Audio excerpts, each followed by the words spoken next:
On September 21st, 2025, we are going to have a solar eclipse in Virgo at 29 degrees, and this eclipse's theme to me represents endings that seed new order. Now, my friends, in my last video that I put out, Prepare Now, the solar eclipse, whatever I wrote, shocking something, revolution. That video is doing really well here, and I highly encourage all of you to go watch that, especially my new viewers who are stumbling upon my face for the first time. That video, I really packed in a lot of information that I may or may not share again in this one, because in today's video, I would like to, yes, expand on some things that I feel this eclipse is all about. Maybe some things we can prepare for further. I want to talk about astrological magic and maybe some guidance tips we can utilize involving using this eclipse moment for potential outcomes that can maybe come down the line, because there are some do's and don'ts when we discuss astrological magic involving eclipse energy. Eclipse energy is very chaotic and unpredictable, but also fantastic times for us to release and purge and to really set intentions, of course, and plant seeds, especially in the case of a solar eclipse, because really we're dealing with a supercharged new moon. So that's something I didn't mention in my last video, talking about astrological magic, and that is something I definitely want to start bringing into some of my videos when we talk about how can we utilize a transit, a lunation cycle for some kind of magical benefit. And when I say magical, my friends, I'm literally just talking about the manipulation of outcomes or remediating maybe something that could be challenging or potentially challenging. And that's one of the beautiful things about astrology to me, is co-creating with astrology, looking at our life, looking at our soul contract birth chart, and asking ourselves deeper questions and asking ourselves, what do we want out of this transit? You know what I mean? There's so much more to astrological magic, by the way, guys, and I'm not making this whole video about that, but I will touch on that today, and I didn't touch on that in my most recent video, but please go watch that other video, because I really packed in 28 or 29 minutes of serious conversation around what I think this eclipse is all about, and this eclipse season as a whole. You know, so much has gone on since we last spoke, okay? I recorded the video I put out last on September 6th. That's when I recorded it. I think I released it on the 10th of September. And the 10th of September was quite a chaotic day in the world. And a lot of people were looking to the commentary I was making in that video and calling me out for predicting things that came true or that were happening in real time. And especially when I was talking about the third decan of Virgo and how symbolic that decan is for some of the things we literally saw manifest before our eyes on September 10th. Now, all I can say to you right now is eclipse season is not over, and this eclipse has not even happened yet. And we are dealing with forces in the sky, and we're dealing with forces in the world and in our own lives that very much need more time to marinate and to show us what it's fully capable of, okay? When we deal with solar eclipses, we are dealing with powerful supercharged new moons. We are dealing with the anaretic degree, which is the 29th degree of any zodiac sign. So the 29th degree of any zodiac sign is already the last, right? Think about that. The last degree before we begin a new zodiac sign transit, right? Before a planet ingresses into a new sign, is reborn, essentially, and about to start a whole new journey in a different part of our life. Again, if you're using whole sign houses, every single house topic theme of life is a whole other dimension of who you are. I use whole sign houses. So for me, the clean ancient system of equal opportunities, if you will, for all of the themes of life to express themselves when we have that last moment at the anaretic degree, we are concluding a karmic story of the entire journey through that zodiac sign. And it's preparing for launch, if you will, into the next one. So when we have a solar eclipse falling on the 29th degree, we're not only dealing with a very powerful moment involving the Virgo part of our life and looking at things there and asking ourselves deeper questions about endings, about conclusions, and things that have been going on in that part of our life for many, many years perhaps, and taking a good hard look at things that need to be released and purged and what is being asked to be born now. Okay? And the Decan theme and the tarot card symbolism that is attached to that Decan very much paints the picture of what some of these themes can actually be about. Okay. And I'm going to talk about the Decan once again, very, very soon in this video, and the tarot card symbolism very, very soon in this video. But the 29th degree really is all about wrapping up old stories, purging, endings, dissolving. Okay. And now we're dealing with a South Node solar eclipse here. This is very much about the end and dissolving and releasing and perishing. Okay, that's why we've already seen some things going on the world stage that involve death, that involve the dissolving away of old systems. We are starting to see the cracks in certain things in this world. We are starting to see possibly certain political movements get even more violent, but also at the same time, the truth of maybe their original nature becoming more clearly seen for what they are. Okay.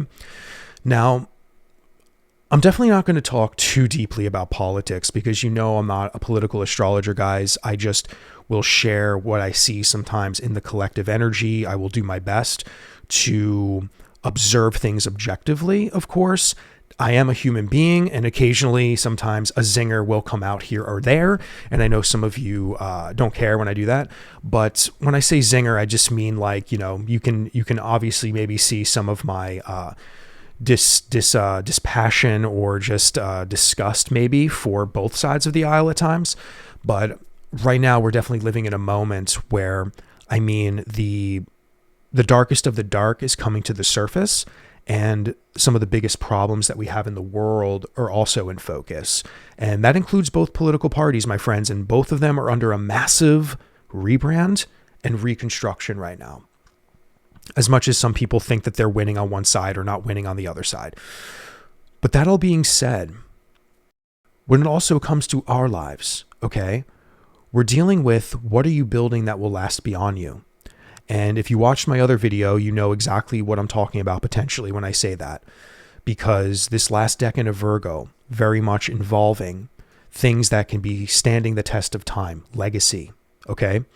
We are dealing with energy that really needs us to take a good hard look at our life and ask ourselves, what do we actually need to get rid of? And what do we actually need to be focusing on?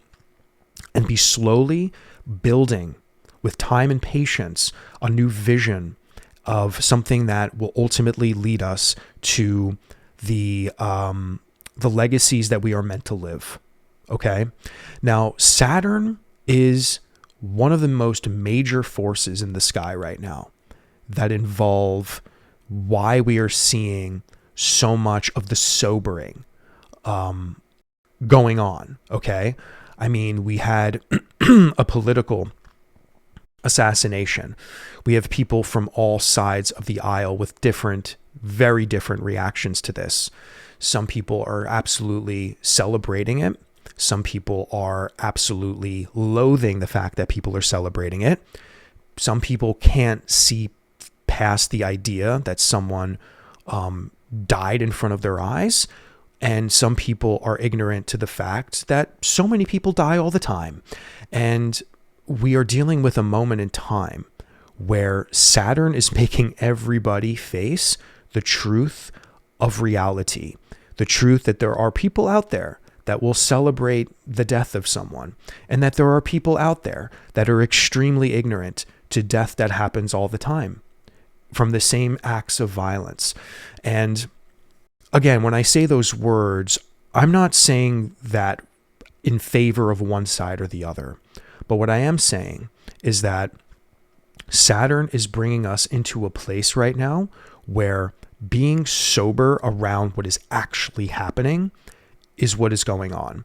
And I think when we further look to the Decan theme, we can see how what happened, in recent events very much plays in to that theme, okay, of this dissolving, of this perishing, of this deprivation of life force, this deprivation of what something once stood for, okay? And in our own life, think about that. That exact commentary can fall right in line to who we are and what we're going through in the Virgo Pisces axis. Okay, what do we need to deprive away from our life, dissolve away, allow to wither away? Do we need to grieve that, or are we ready to completely just let it go, see the truth of what's going on in that Pisces part of your life and that Virgo part of your life? And are you fully ready to commit to something that will last beyond you? And when I say beyond you, meaning who are you becoming that can really what are you becoming in that Virgo Pisces energy that can allow you to move forward and build something and to become something that will stand the test of time? I mean, that's kind of how I feel this is really going to work out for us. This is very much about legacy. Okay, this is very much about looking at ourselves in the mirror and understanding that collapses need to happen and that things need to wither away for us to build something new, and build something methodically, by the way, to be very, very clear in aligning how you operate every single day. Because the Virgo energy is very much involving the concrete reality of the way we analyze and precisely go through things and do things, okay? And Virgo is about systems, which is why on the world stage, we're seeing so many things involving systems, information even, okay? Things involving Epstein files as well is going to probably be more of a story as we move forward in the next couple of weeks, because Mercury is the ruler of this eclipse. And Mercury has been providing a lot of information as it has been applying to the sun for the last couple of weeks. We just had a Cazimi a day before I recorded this video I'm recording this video on September 14th. And we're getting right back into the cycle, a renewal of information now. Because it's interesting that we had a very powerful political event happen on September 10th. And a couple of days later, we have a Cazimi, which is almost, in my opinion, purifying the new cycle, purifying the truth of what is actually happening, who actually, has done certain things. And we are now talking about getting maybe back on track with other forms of media and information, and some may say disinformation. Okay. And Mercury, when this eclipse is happening, will be going directly opposite Neptune in Aries, which again, Mercury in Libra, Mercury will be in Libra, going directly opposite Neptune and Aries. And again, to me, this is further evidence of how wildly warped, manipulated, and illusory information will be and will become. And again, I think the propaganda machine and just the trickery of words and language will constantly be in focus. I mean, this is absolutely incredible to see Mercury in Libra going opposite Neptune. Mercury, the ruler of this eclipse, going opposite Neptune and Aries. The symbolism for Mercury is, in this case, is information, negotiation, and language, right? Libra, diplomacy, mediation, and balance. Opposite Neptune, we are talking about distortion, deception, illusion, fake peace, and propaganda. The political climate, I think we can expect contested narratives. I mean, that's nothing new, but we're going to amp things up, okay? We are spinning things, Okay, probably more so than ever before. And that's the thing. People hear these words maybe come out of my mouth and they're like, yeah, Joe, but there's always things that are being manipulated and spun, blah, blah, blah. But I think we all need to understand that things are just getting crazier and crazier and crazier. You know what I mean? And things are going to get more and more out of control with certain things that are being covered up, for example, to, political ideologies clashing maybe more intensely. And we're going to see more and more clearly the truth of things. And I think that's kind of like the point of what I'm trying to say here when it comes to maybe this eclipse season as a whole, because Saturn is so involved. But this Mercury opposite Neptune, I mean, guys, this is just the more illusion. This is more of the powerful narratives kind of being put in focus, completely out of balance.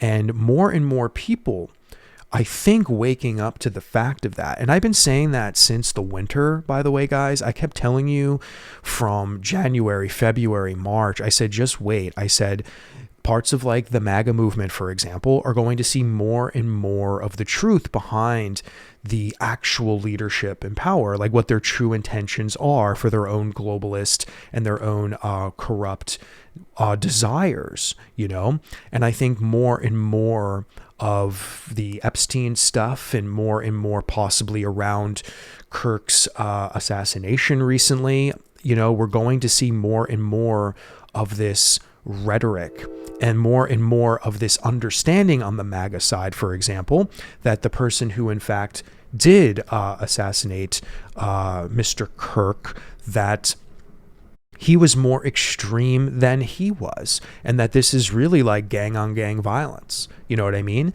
And I think that, yeah, it's horrible that this is even happening. But the fact of the matter is that Saturn being this sobering force, Mercury going opposite Neptune, propelling forward whatever the narratives are going to now be around all of this political stuff. I mean, this is very a powerful eclipse energy, guys. Very, very powerful eclipse energy. And, I think this really is an eclipse season of waking up and getting sober. And I've been saying that, and endings that seed new order. Okay. I mean, will we see more endings? Will we see more demise and dissolving of things? Now let me get into the Decan work here and talk a little bit, of course, about the tarot card association with this. And yes, to talk a little bit about astrological magic. Okay. Because I want you guys to understand that, I mean, from a personal perspective, we are very much cleaning out the closet of shit we don't need anymore. We very much need to look at what needs to get purged still out of the Pisces and Virgo part of our lives. Some of us, I think, are doing great, though, to be honest. I think some of us, like myself, I mean, I know what's being released. I've known for a while what is being purged and released and dissolved out of the Pisces and Virgo part of my life. And I absolutely know what is being reborn, because eclipses are big endings and big beginnings. So there is always a new beginning. There is always a sense of renewal somewhere. Okay. Even if it seems turbulent and chaotic, and if our nervous systems are frying out, there is always a sense of rebirth somewhere. Okay. So anyway, my friends, if you're enjoying this video, I would love if you can consider subscribing to the channel, liking the video. All that stuff really helps the channel's growth. And if you would like to learn anything further about myself, just check out my description box, guys. I really have nothing to sell right now at all. I have a pretty awesome mini course coming in January, and I'm going to be making more announcements about that in the next month or so. But other than that, you know me, I don't like pitching you 1,000 things or selling anything to you. You guys can explore the description box if you want to learn anything or discover anything about me or what's going on with Joe. So that all being said, let's just continue on a little bit further on this eclipse energy, this third decan of Virgo, the tarot card symbolism, and a little astrological magic. Okay, my friends, we are dealing with the third decan of Virgo with this solar eclipse, and we are dealing with a decan that is ruled by Mercury. Virgo is ruled by Mercury, so anytime we're dealing with a decan that has the same planetary rulership as the sign itself, we say that this transit has deconic dignity, which means that this makes this entire eclipse season even more Mercury in nature. So again, we're talking about information. We are talking about anything that has to do with transactions. And again, we're already dealing with the Virgo energy of analytics and how are we going to shape our reality next. And again, systems, order, structure. And this is kind of exactly what we're seeing play out in our life or whatever the case may be. And of course, things on the world stage that are revealing themselves very, very powerfully, and how are structures being dissolved and destroyed, how are political structures being dissolved and destroyed. You know, political figures, okay, that have systems and structures in place and messages and ideological messages in place, and how is that being affected? Okay. I would say Mr. Kirk, who recently got assassinated, had a pretty powerful message he was sending out into the world. And we're looking at that's a very mercurial thing. And this eclipse is very much, in his case, and in his legacy's case, coming to an end, sort of. Because who knows what's actually going to happen with like his media empire, for example. But the 10 of Pentacles is the tarot card that rules this decan, my friends. Okay. And for those of you who don't know what decans are, they are subdivisions of the zodiac. Again, I will be teaching a whole mini course on this in January. Stay tuned for announcements on that. But there are 3 subdivisions of every zodiac sign. This is a very ancient magical integration within horoscope astrology. Used for many, many different reasons, many, many different things, including astrological magic. But the Golden Dawn Hermetic Order, well over 100 years ago, magically imprinted tarot card associations to the decans, and they work, my friends. The 10 of Pentacles rules this decan. The 10 of Pentacles is a card about inheritance, what endures the test of time. We are dealing with legacy. So in some cases, family. In some cases, family. In many cases, family. The accumulation of wealth is very much tied to the 10 of Pentacles. It is the last card of the Pentacle suit, which also symbolizes the end of something. Okay?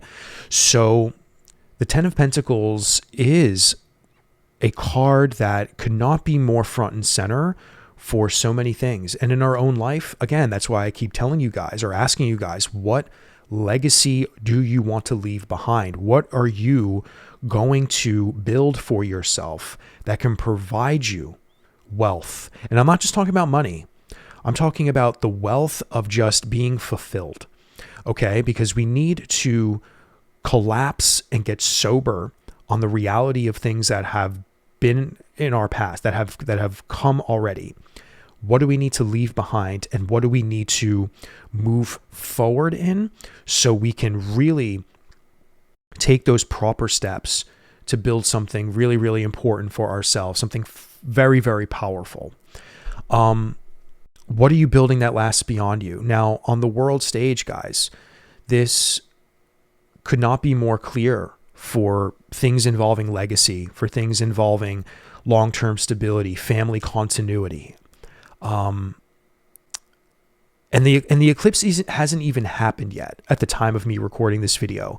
And this eclipse energy could not be more potent around people's families and their legacies and what they are known for. I mean, even the Epstein estate.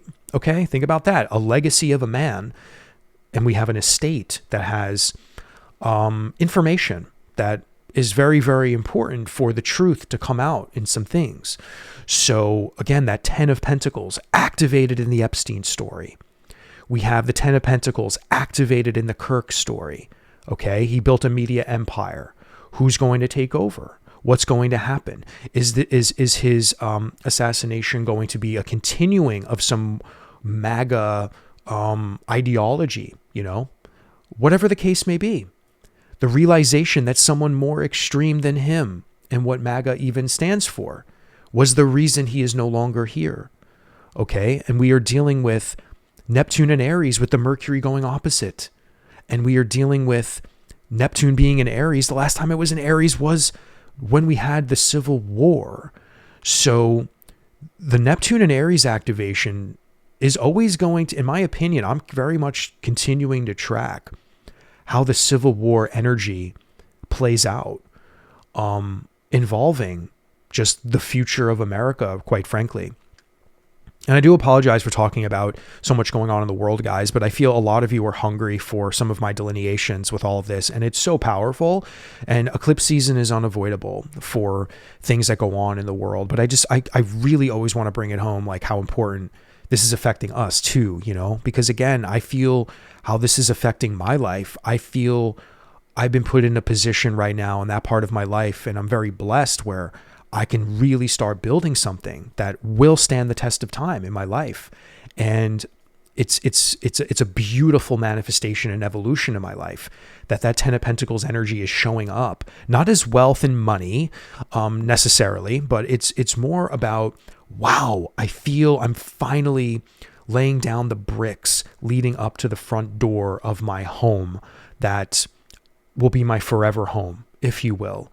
And I think we all have a different version of that possibly playing out in the Pisces and Virgo part of our life. And if you don't have that play out, I really want you to use this eclipse, and I want you to use the weeks that follow the eclipse to just meditate more deeply into the Virgo Pisces part of your life, guys, and just observe what is going on there and what those stories are for you. Now that third decan, guys, the image, the classical image from the Renaissance and medieval era, okay, because that's where the decans really started getting involved in the magical systems, you know, and I'm going to talk about astrological magic now, but the image of that third decan, okay, and I said this in my last video, old age, illness, depopulation, endings that clear space. Again, whether that is violent and disgusting or something that can just manifest metaphorically as like cleaning out your closet and getting rid of old clothes and like, you know, finally quitting that job or finally realizing that you're on a new path in life and you should be like fearlessly moving forward there. That third decan can be gruesome and can be hard and very much dealing with mortality. Okay. Like, again, the reality of mortality, legacy that can be withering away before our eyes. And again, like I just said, in our life, we need to be withering away something so new legacies can be built. For maybe some political figures, there needed to be withering away. There was a dissolving, there was a perishing of life force. There might still be perishings of life force, whether, if not now, during the moment of these eclipses, maybe in the following weeks to come. Okay. Eclipse season energy does not end until the next lunation cycle, which is going to be the Aries full moon, I believe on October 7th. And so we have a long time really for eclipse energy to really grip its hands into us and to anything else going on in the world. I know a lot of people are still looking at the president of the United States and going, wow, his health doesn't look good, or wow, why is his face drooping like that? And a lot of people have been predicting that something might happen with his health sooner than later. I'm not someone who's predicting stuff like that because I'm personally not someone who predicts. When I'm in a session with clients, I might do intuitive predicting with certain things, but that's different because I'm dealing with the client in front of me. But when it comes to other grand things, I'll leave other mystics and psychics who think they know what they're talking about to discuss that kind of stuff. But I mean, but I do trust the astrology and I do trust these decans. And I feel that we are going to see the continuation of more perishing and dissolving and, again, deprivation, okay, in many, many ways. And things involving legacy and 10 of Pentacles energy will be of the flavor of this, guys, you know. Mars will enter Scorpio the next day as well after this. And that's something I may or may not make another video on, but that's just going to increase the intensity of all of this, guys. You know, Mars squaring Scorpio. I mean, Mars and Scorpio. I made this mistake in my last video. Mars and Scorpio squaring Pluto and Aquarius. Okay. And this is just going to really amp up the tension of personal power and collective structures. And in our own life, I mean, who knows what this is going to feel like? I mean, I think this could just be like a beautiful, it could be like a really tense moment where we even just get clearer on some stuff in that Pluto and Aquarius story in our life. So we'll have to keep track of that. And if you have any sense of what Mars in Scorpio might do for you, in squaring Pluto, I mean, I know that they're pretty serious transits we have to keep our eyes on, of course, but I think this eclipse energy as a whole is going to overpower a lot of things. But that's going to probably manifest more loudly on the world stage, if I had to say so myself, you know? Yeah, things that maybe even are hidden coming to the surface in an intense way. You know, Pluto is really that dark underworld, and Mars rules Scorpio in ancient astrology, and Pluto rules Scorpio in modern astrology. So, I mean, this is actually a really, really powerful square. Really, really powerful square, guys. But that being said, I want to talk about astrological magic very, very quickly, and then I would like to conclude this video, my friends. Now, when we deal with eclipses, we never make talismans under eclipses, because eclipses are obscurities of the lunations themselves. You know, the sun is obscuring the moon, or the moon is obscuring the sun. You know what I mean? Lunar eclipse, solar eclipse, etc. Now, because this energy is chaotic and eclipsed in nature, we don't make objects in astrological magic that can harness the energy of that transit when it's chaotic, disruptive, unpredictable. The ancients looked to eclipses as something innately negative, okay? Because for some people, they go through very chaotic moments of whatever the case may be before there is that clarity that comes later, okay? So we never want to make talismans that that are within the eclipse stories ever, okay? But eclipses are used for, and by the way, if you don't know what talismans are or any of this stuff I talk about with astrological magic, like, this is why I'm going to start teaching more deeply in other parts, you know, courses, classes. I mean, that stuff I want to leave outside of my YouTube video content, because YouTube is really just about talking about transits and unfolding things deeply on what's going on in the here and now. For the most part, that's what I'm doing. But yeah, just stay tuned for what some of this lingo is if you're not understanding me, or just do some quick Google searches and learn what I'm talking about. It's not that hard to understand, or not that hard to research.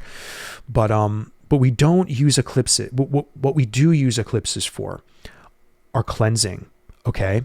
And doing intentions or meditations, or even very, very subtle rituals that don't involve invoking anything, okay, but rather releasing things, okay? So it's not like an inviting in energy with astrological magic with this transit. This is more about, okay, what do I need to get rid of? What am I trying to purge?